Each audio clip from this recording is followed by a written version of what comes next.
dokie. So, good evening, everyone. Announcement-wise, kind of just keep remembering the Wilhelms in your prayers, as Kevin said they should be here in the morning, or he'll be here in the morning for his mom's funeral. Okay, so funny thing, I've had a couple fun ones this week I'll tell you about. So I pulled in the churchyard today and did the trash cans back, which I missed trash day anyway, but I'm bringing it up and a car pulls up and the guy says, you know, you're the ministry, yeah? And he says, you remember somebody called you about finding a Bible? I said, yeah. And he says, that was me. And I have been reading it. And he said, do you need it back? I said, no, I bought the guy another Bible. You keep it? I said, he says he may drop in on us, we'll see. But he said, I've been reading it a lot. So the other funny thing was Sunday night, and all I can assume is it's because of our broadcast, because why else? But get a phone call for a person that wanted to talk about some personal issues from St. Charles, Missouri.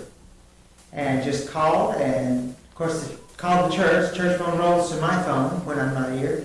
And so 45 minutes, an hour, sitting, talking to her because she was lonely, depressed, and just shared with her, you know, some strategies. But it's, you know, as my brother said when I talked to him, he said, you never know where seeds fall. You know, our job is just to throw them and hope they land in good soil. And that's all we can keep doing. That's why we all have to keep throwing out seeds, waiting to see which of them take. Now, right now, I have a wonderful gift from my friend Doug and Patty. That was a Bob Ross chia pet. And he has not sprouted hair yet, and it's been about 3 weeks. So, you know, not all seeds germinate. They're just happy with it. But every now and then one does. So he may look like some of these old guys that want to keep that last little wisp of hair at some point. But for now, yeah, I had a friend that curled his around, and we shared a hotel room, an Army guy. And I'd never really noticed before. You know, he had it kind of parted like mine, I thought. He came out of the shower, and his hair was hanging down to here on one side. I watched him curl it, and I thought I was going to wet myself. I was laughing so hard. Anyway, now I know most of y'all don't have that problem, as I'm blinded by all the foreheads. Not you, Brian. You're good. Dirty looks back there.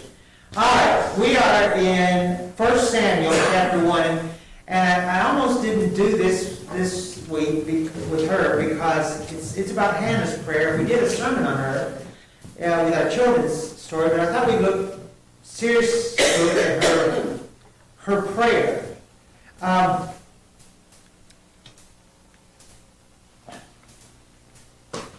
There we go. So, let's read this, verses 9 through 18. Somebody tell me when I need to click up here. Then Hannah got up after eating and drinking in Shiloh. Now Eli the priest was sitting on the seat by the doorpost of the temple of the Lord. She, greatly distressed, prayed to the Lord and wept bitterly. And she made a vow and said, Lord of armies, if you will indeed look on the affection of your bondservant and remember me and not forget your bondservant, but will give your bondservant a son, then I will give him to the Lord all the days of his life, and a razor shall never come on his head. Now it came about, as she continued praying before the Lord, that Eli was watching her mouth. As for Hannah, she was speaking in her heart, only her lips were quivering, but her voice was not heard. By the way, some of the translations say her lips were moving with the words, which makes more sense in light of what's about to be thought by Eli. So Eli thought she's drunk. Then Eli said to her, how long will you behave like a drunk? Get rid of your wine. But Hannah answered and said, no, my Lord, I'm a woman despairing in spirit. I have drunk neither wine nor strong drink, but I have poured out my soul before the Lord. Do not consider your bondservant a useless woman, for I have spoken until now out of my great concern and provocation. Then Eli answered and said, go in peace, and may the God of Israel grant your request that you have asked of him. She said, let your bondservant find favor in your sight. So the woman went on her way and ate, and her face was no longer sad. So,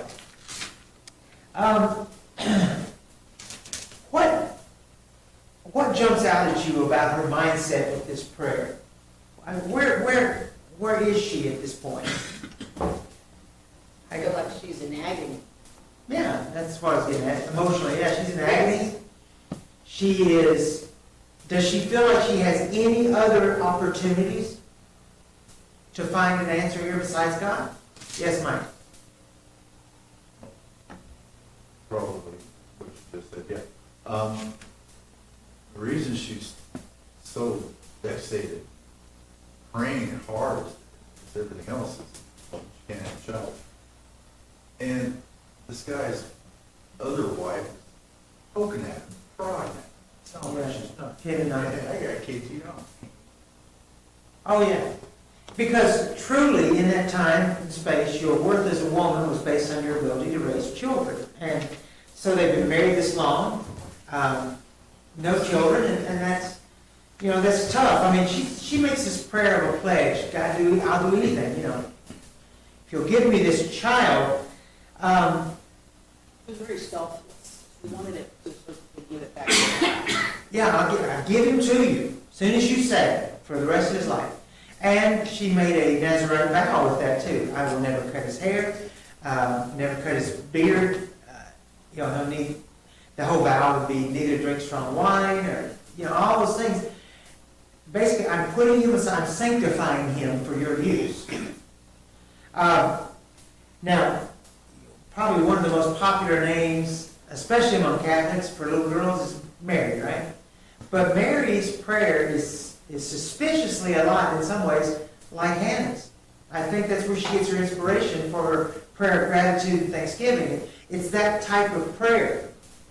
Now, you know, we're going to see through this, and next week we're going to look at Samuel praying. But here his mother, she's going to teach him.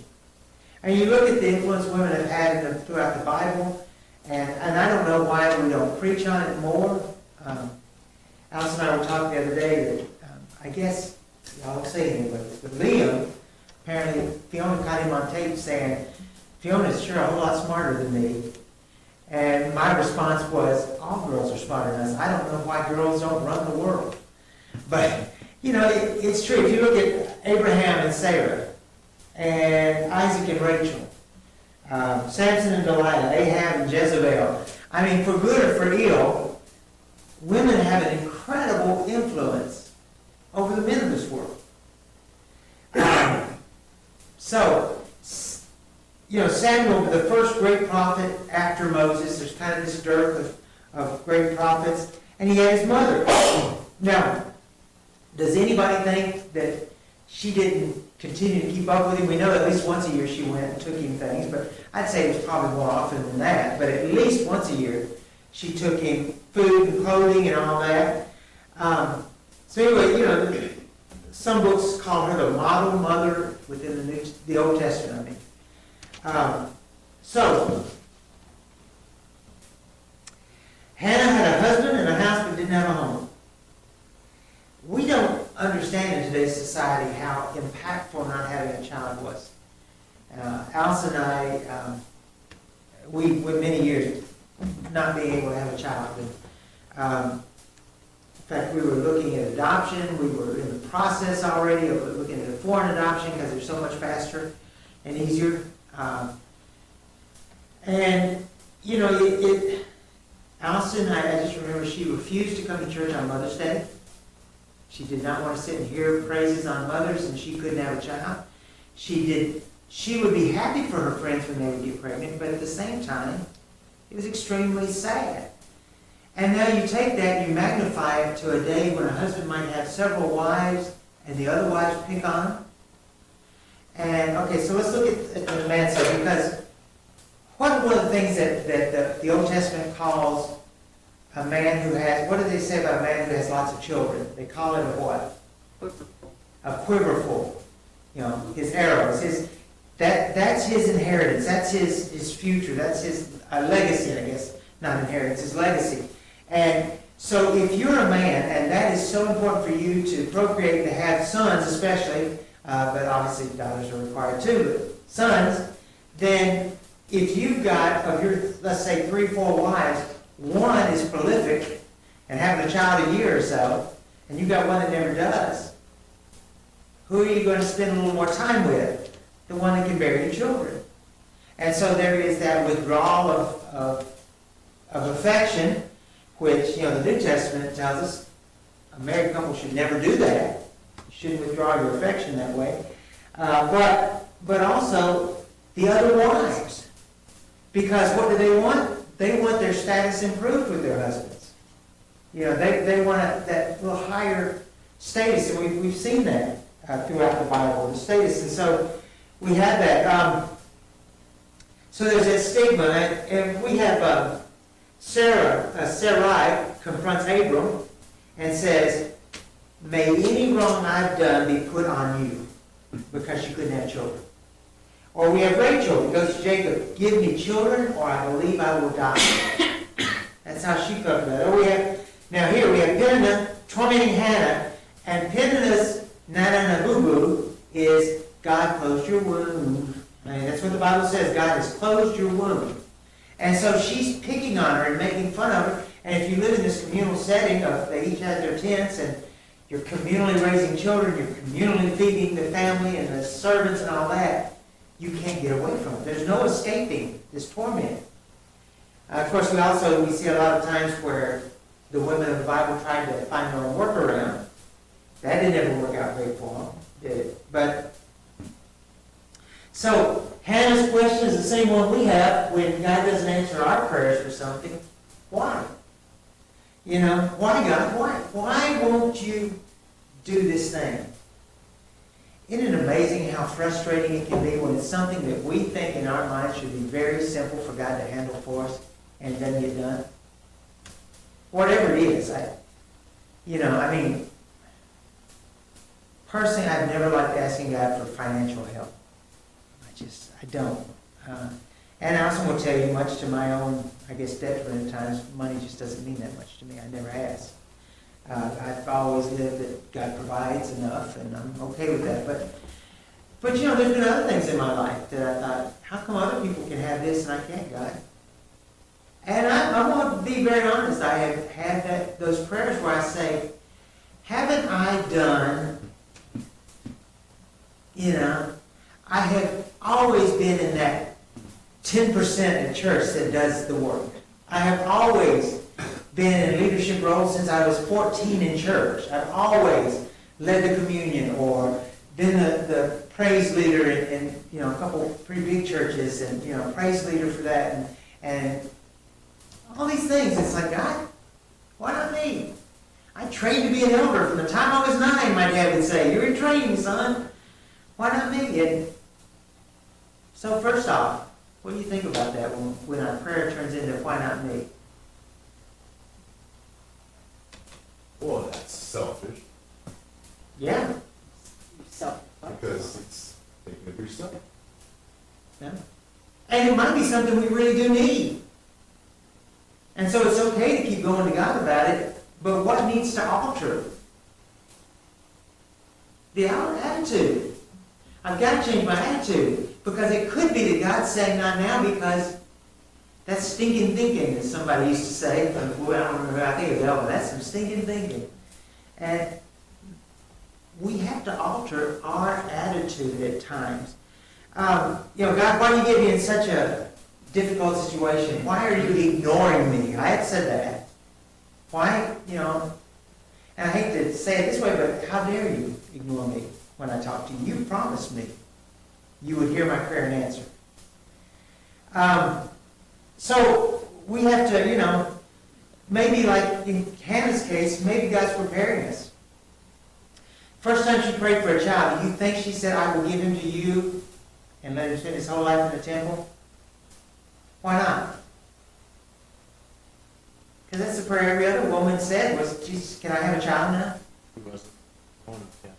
Huh? She wasn't low enough yet. Yeah. She hadn't gotten down to the point where, what does it take, God? So sometimes He's preparing us for it. Sometimes He's using us because Samuel is used to bless, Hannah is being used here to bless her nation at the right time, in the right place. If he had come 10 years earlier, 20 years later, who knows? So God, God's timing is not our timing. Perhaps God had something better in mind. Samuel goes to the temple, and Hannah's still rewarded. Anybody remember how many children Hannah has after Samuel? 7. 5 more, yeah, 5 more. Good guess, Bob. Yes. Well, sometimes we think it's about what we want, and yet we see here that Eli's sons were falling away. And really, it was about what God needed for the nation. Had Eli's sons inherited the priesthood and status of prophet, what would they have done to Israel? You know, they were already making a mockery of the temple. I mean, remember they were, since this is an adult-only class, they were basically having orgies on the steps of the temple.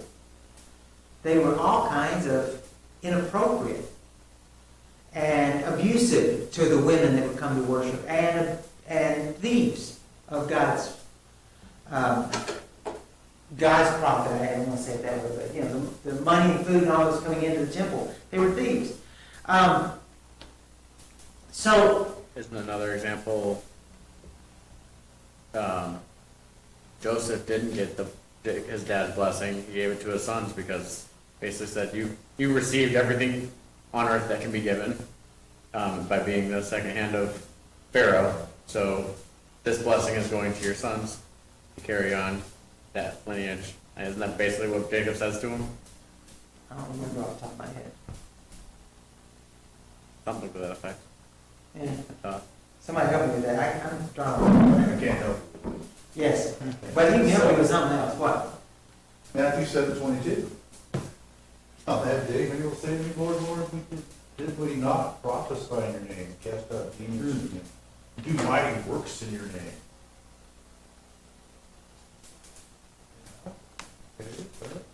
Still not God? Yeah, you're still not me. Not everyone, verse 21, not everyone that says to me, Lord, Lord, will enter. Most of us have to accept that it's not all about you. You know, and that's really hard for most of us. I was talking to a retired preacher in the area just the other weekend, and he was talking about, it's called dominion philosophy, and that is that through our intervention in places like Israel, we can cause the end of the time. So we can force God's hand to send back Christ. And the thought is, if we can bring back the temple and we can make Israel peaceful, Jerusalem peaceful and united, then Jesus will come when that happens. Well, I don't want to test that theory, how about you? it's done. Yeah. In fact, he said he was going to college, and the professor kept pushing that, and he finally said, I'm paying too much money for the most ridiculous thought that I can force God's hand. You know, so he said I dropped out of the class and went to a different class.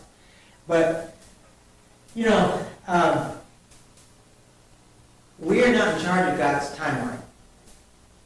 And some things happen that if they happened too soon, we would have totally flopped. If they happened too late, we need to just trust God.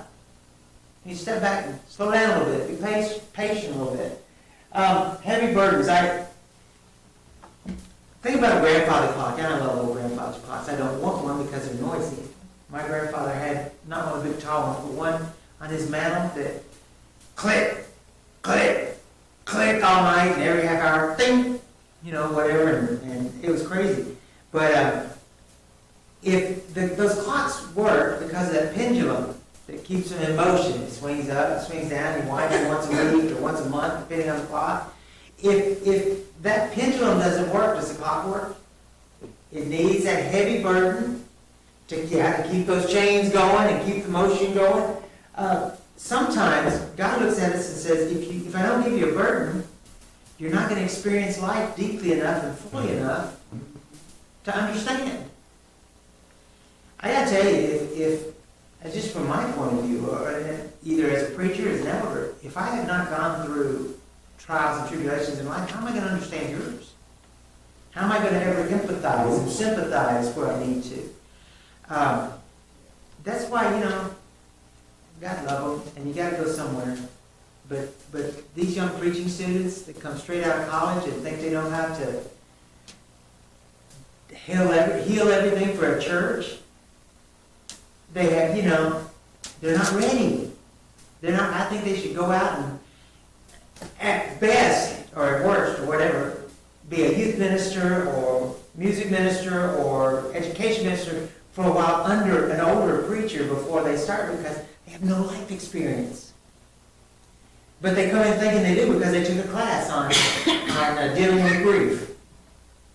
Well, sorry, that's just bookwork. That's not experience. So anyway, so Hannah makes supplication to God. She is sorrow-stricken before God. She pours out her soul. She's at the point where it's my last step. I really see her as like in Romans 8, where, her spirit, or she cannot form the words anymore. And that's where the Holy Spirit has to take over. Her spirit was so heavy, there was nothing left to say to God. And I know it says she was mouthing but not saying anything. I think it was just agony at this point. And so she's moving her lips in desperation. It's her last resort. But is there, because she's been doing this long enough, excuse me, is there precedence within the Bible to say that sometimes persistent prayer is what it takes for God to hear and answer?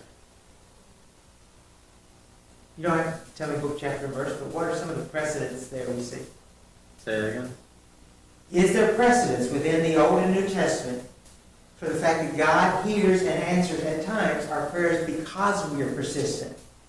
Parable that Jesus told about the woman and the judge was kind of recent, I believe. You stated Yeah. that sermon. Or, yeah, when we was in that class, yeah. So She kept going back and going back, finally the judge said, because of her many words, I'm going to grant her request. What about? the 2 times God said because of that God changed their minds because of, Yeah. one of them was because of persistence. I don't think the other one was, but Yeah, well, he said, the one verse says, and God repented of his decision. And it's because of prayer. God basically repents of his decision on Sodom. If you can find me just this many more, I will change my mind. Let's make a deal. And he keeps going back. And then just the other Sunday, remember I talked about, man, I said this in a meeting this morning, I'm getting old, but the king, that he said, beat the floor with the arrows, and he did it 3 times. He said, if you kept going, you'd beat him that many more times, but because you did 3, you won't win this war. Now, he didn't know. But basically the thought was, I told you to do it, I didn't tell you when to stop. Yes, Hal? Well, we also see that when Christ was talking about demons being removed, he said this one only comes out with much prayer. Yeah, much better. Much prayer, not just once, much. Well, and then of course, above all, we're told to pray how much? Without ceasing. Without ceasing, continually. Yeah, it's translated both ways, continually or without ceasing. Our whole life is to be one of prayer, and that is both informal, I believe, and formal prayers. I think we need to have a prayerful attitude, thanking God for everything as we go along. I told Allison last night, Declan was sick and stayed home with me yesterday. And I told Allison, I said how good it felt to have him just sitting in my lap part of the day because he didn't feel great, and so we got a snuggle that he doesn't do anymore. He's not much of a snuggler anymore. And I actually, as I was holding him and rocking him at one point, I was thinking, God, thank you so much for these grandkids. Sometimes they try your last little bit of Julie, their last nerve, right? But you wouldn't change a thing.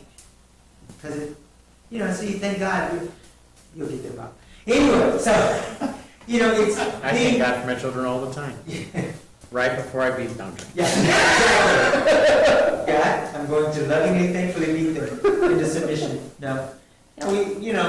It's added, but then there's also, it requires formal prayer. Because God is worthy of formal address. Whether it's on your knees, on your feet, on your face. God's worthy of formal prayers. Excuse me. Also, sometimes we just don't want it bad enough. So I made a little note here to tell you a story. So in the Army, Army, I went through some diving classes, and we were Dallas and I both joined a scuba diving club in Germany, and like I do with everything else, I didn't stop taking courses until I became an instructor. And I actually am a licensed master salvage mixed gas scuba diver. So anyway, so we went almost every Saturday, and I would teach classes to pay for my classes. But anyway, when I was taking my basic scuba course, and again, there's a big difference in going like to Rockford Dive Center and taking a class and having Army instructors teach a class. So in Rockford, they have you go down and you're still breathing, and they have you put your equipment on underwater, and you're breathing the whole time. Army instructors don't do that. They put you in the bottom of the pool with a weight belt on, and they come behind you and they turn off your tank. And then they make you take it off. And then they make you sit there, and then they make you swim to get another tank, get it on, turn it on, purge it. I thought I was going to die. And every time one of us started to kick to come up, they push us back down.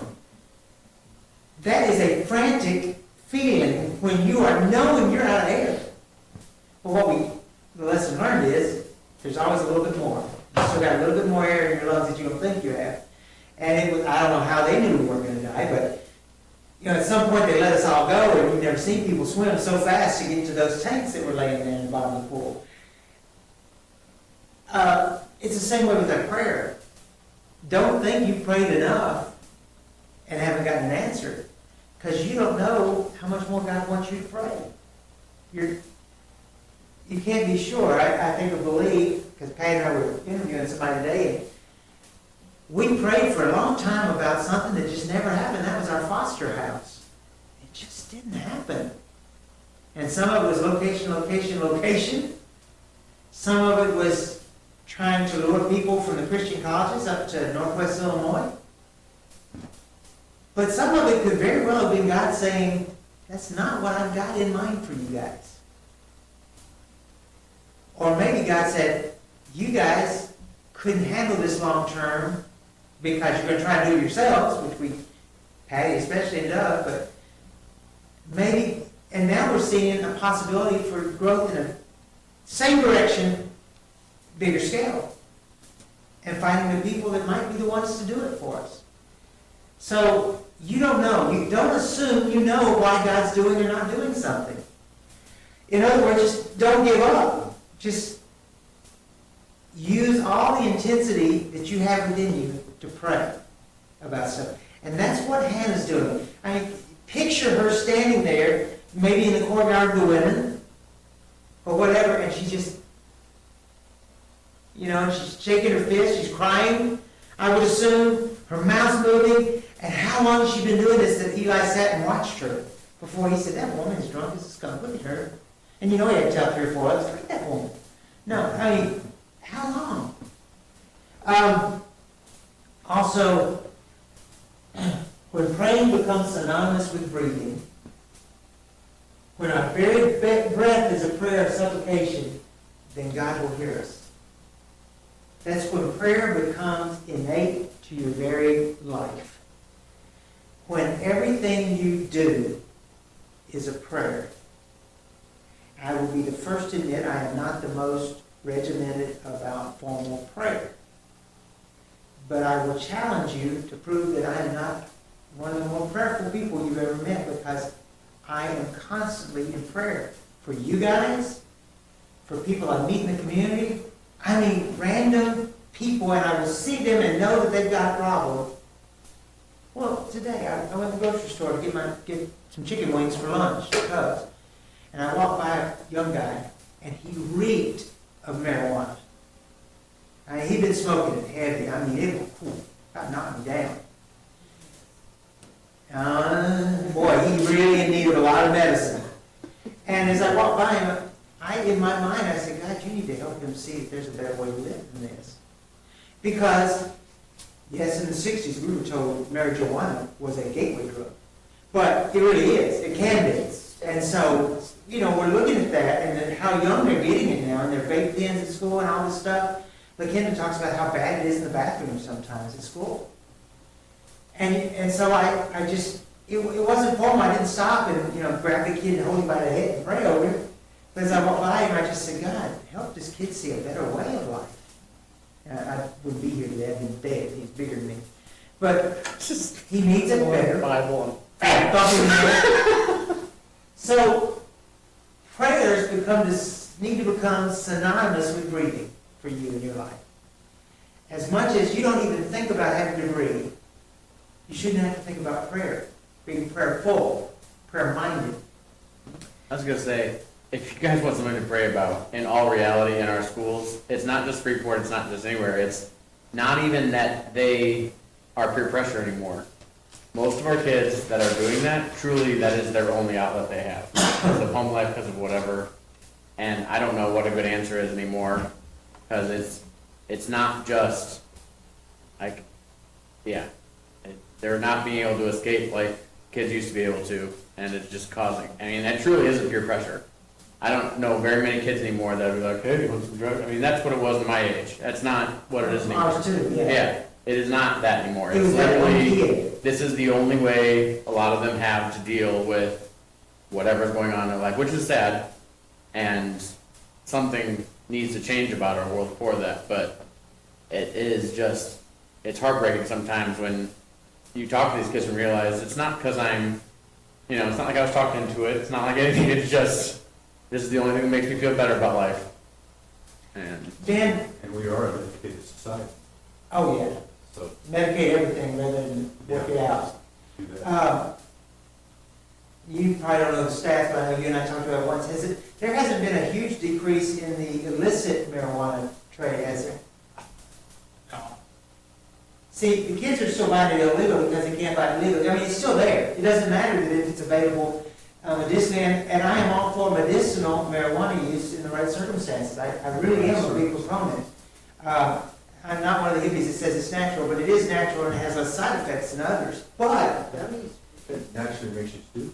it's extremely dangerous when misused. But so are the other drugs we all take. All of us old people. I'm on a drug now. I have to go get urine tests every few months because I can overuse it. If I overuse it, they're going to cut me off. So if I want to stay sane, I got to take my medicine. So anyway, when her supplication was answered, she's saying, praise to God for all he had done. Are we grateful when he does answer? Mm-hmm. Or do we say, okay, that was done. Let's go to the next one. I remember Allison one time, it was in Georgia, it was in Conyers. We had a friend from church who was a sheriff's deputy. And there's nothing more fun than body armor in Atlanta, Georgia. But anyway, she blew a tire, which scared her. She was off the side of the road. I don't even know if we had, I think we had cell phones, but she couldn't get a hold of me. I wasn't answering at work because our building, cell phones didn't work in our building. And she wanted to get hold of me, couldn't. And she's sitting there and she's got no clue what to do. And she said she was scared and she's just like, basically, God, what do I do here? I can't call anybody. And this brother from church saw her car, knew her car. He was on duty, pulled up, got out, changed the tire, got her on her way, got answered, and she was grateful for that. Well, when God does those things, do you just say, oh, well, that's a good coincidence? He just happened to come along that time. Or do we really say, God, thank you? And there's nothing wrong with God saying, I didn't even hear that. We know He hears all prayers. But God saying, I didn't answer that one. It's still okay to give God the glory, right? Yep. No matter whether God's hand was directly intervening in that, because I don't believe God intervenes in every single thing in our lives. I mean, yes, He makes us breathe. I know all that. But I don't think He worries about whether or not I'm going to Applebee's tonight or I'm going to McDonald's. He's not going to direct my feet unless something could happen to us at one restaurant over the other one. If he was an intervener, we wouldn't have you sitting now, would we? Yeah, we wouldn't have any choice in the matter. And if we had no choice, would we love Him as much? No. No. So, Hannah's singing praises for Him, for all He'd done. And then there was sacrifice. There had to be all this joy, I know. It's evident in her song. She said, Lord, if you will, God says, I will. If you give me a child, I will give him to you. So our prayers need to be more than just if you will. We need to say what we will, too. Not a negotiation, right? It's not the old MASH thing where everybody promises to be a priest if they live through that battle. It's a thing of God, if you'll help me, I'll do my part. How? Well, and we see at the end where she has to remind Samuel of who she was, or Eli of who she was. You know, her keeping her vow was something she was going to do no matter who knew it other than her. So yeah, Lord, if you will, I will. If you give me a child, I'll give him back to you. I'll lend him to you. I do love that. She says, I'll lend him to you. But I'll give him to you for all the days of his life, not cut his hair, and traditions of his father will be upheld. He'll learn in the temple. And then she makes this pledge. You know, she's done this from the death of her son. Does anybody remember what the name Samuel means? Ask God. Ask of God is the Hebrew. Samuel means ask it of God. So she even there sings a praise to God when she says, I'm going to name him. Basically, I asked God. And he answered. Which, by the way, we're going to, Sunday's sermon, this week or next week, I think it's this week, is about Abigail and Nabal. If you don't remember, find the story in the Old Testament. Anybody remember what Nabal's name means in Hebrew? Fool. The fool. And he is going to act the fool in this story. And it costs a whole lot of people their lives because of it. So anyway, names were very important in those days. Not as important today, but names were very, very important in those days. So now that she's promised, she keeps her promise. And that had to be hard. Can you imagine? She's wanted a child so bad, which I think why God gave her 5 more. God said, let me offset some of the sorrow. And now she kept it, and remember I told you that Middle Eastern traditions, he may not have been weaned until he was 10. It's not unusual for that culture. I had a good friend that nursed her child until he was 8, Filipino culture. Had another, Army's so diverse in our cultures, but had another one that she nursed her child until he was about, in fact, she said she nursed her child until he started unbuttoning her blouse at church and stuff to get some. And so she's like, okay, we got to stop now. It's getting embarrassing. But, other cultures are not like ours. It says 6 months and back, we're done, So he may have been older. He definitely, why would you drop off a toddler, for the priest to deal with? So he's probably a little bit older, but still she takes him while he's young. So there's a sorrow, but there's still that joy that I've done this for God, and God will use him for something. He's not going to be the fire carrier forever.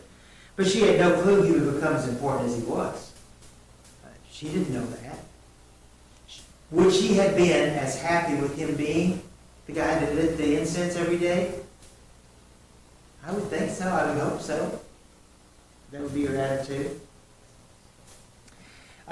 She made a vow to God. And in Israel, a vow was a pledge that had to be fulfilled.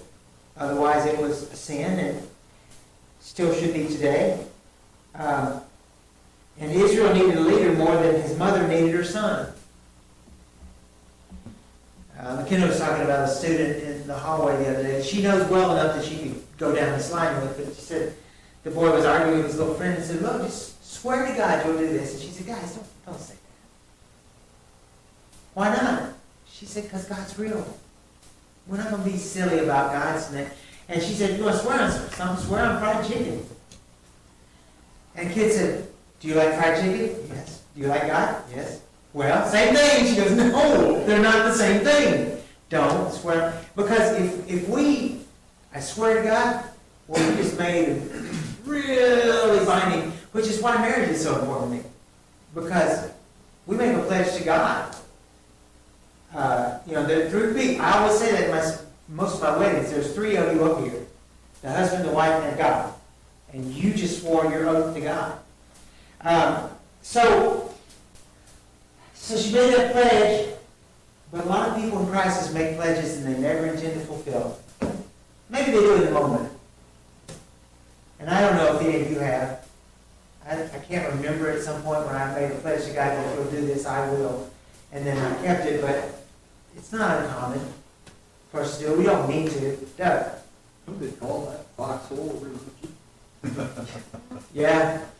Yeah. If you'll save my life. The way it's. Yeah, nobody gets in a foxhole. Because everybody's saying, just get me out of this one, God. And it's hard not to do that. And then we see it happen, and then we try and justify and say, well, God didn't change the battle. So, I had a quote in mind, but I can't remember now. But anyway, so, in domestic difficulties, in bad health, in financial struggles, we promise all these things, see us through, but then we don't always follow through. God, if you get me out of this financial problem, I'll start giving more. Well, most people don't. God, if I can get a promotion at work, I'll start giving more. Yeah, most people don't. They spend up to what they just got as extra pay. If you'll save my loved one from this illness, I will never miss church again. The clearest one I got was a couple that was right in that back pew and came to church and said, if you will do this so we can keep this foster child adopted, if God will do this, if you'll pray with us and God will do this, then we will go to church, we will raise that child in the church. Okay. So I prayed with them. And I kept my end of the deal. I prayed with them daily. And about 2 weeks later, they got notice from the court that they could adopt. And they adopted that child. Did they ever darken the door again? No. They still live in the community? Yes. And to me, and I did tell them this at one point, you made an awful big promise that you're not keeping. Well, we're raising him as a good person. It's not what you promised. You promised a godly person. And is it any wonder that Samuel knew how to pray? Ben, you want to ring the bell? It's time for the second bell, I think, just about. Is it any wonder because he's raised by her, and this is the example. As a small boy, you heard the voice of God, and his answer was, "Speak, Lord, for thy servant hears you." That's awful good for a small boy. Speak, God, I hear you. So, a couple final thoughts. Hannah gives up the most treasured thing in her whole life. If no prayers are uttered in your home, will your children ever grow up knowing how to pray? The answer is no. If no vows are made and kept, will your children ever learn the meaning of a promise? That's one thing I'm big on, especially that Liam from day one in our lives was always, he was big on saying promise. Can we do this? Promise? And I would say, no, I don't make promises about things that I can't control. But I will do my best for us to do it if we can. And, and then when we couldn't, and then I'd say, well, we'll do it next week. Or, tomorrow or something. Can't do it today. I can't. And he'd say, you promised. No, I don't ever promise things like that. So, and I know there was no Mother's Day back then. But Hannah experienced Mother's Day in a big way. It's Mother's Day every day when your child comes to know God because of your ability as a mother to raise your child. It's Mother's Day when a mother hears her children pray. We were in Conyers, Georgia, and I look over and Allison is crying during the singing one day. And of course, what me? What's wrong? Who said something to my wife? I'm with them. And she said, just I'll tell you later. And so we got in the car, she said, Ben was singing tenor. And she said, it's the first time I've heard him sing a part and it was that joy of seeing your child participating in worship in that way. And yes, I cried when he got baptized. I cried. We see these things and we feel that joy that just overwhelms us. So when we hear our children start to pray, by the way, I guess the visitors that are sitting down here, his name's Tim, by the way, He said he went up and hugged me and told him how proud he was of the young man who was clearly nervous, but got up there and led a prayer anyway. I thought, how cool is that for a visitor, and it has way more impact than if Bob had done it, or me. You know, it still means something, but that was pretty cool. All right, Josh is here, so I'll let him worry about his doing one tonight. Good. I don't understand. I see your belly button. I see your belly button. Get that belly button. Now don't make him run, and I'm gonna get in trouble. Hey, did you get a haircut today, Jess? No. I did. Take care of it. No, I thought it was necessary. Papa and Nana took you for a Don't haircut? come with me. Don't follow me. I have heard his belly in it, and you know what, when Peter came back from the she sounded good, that's one thing. Better than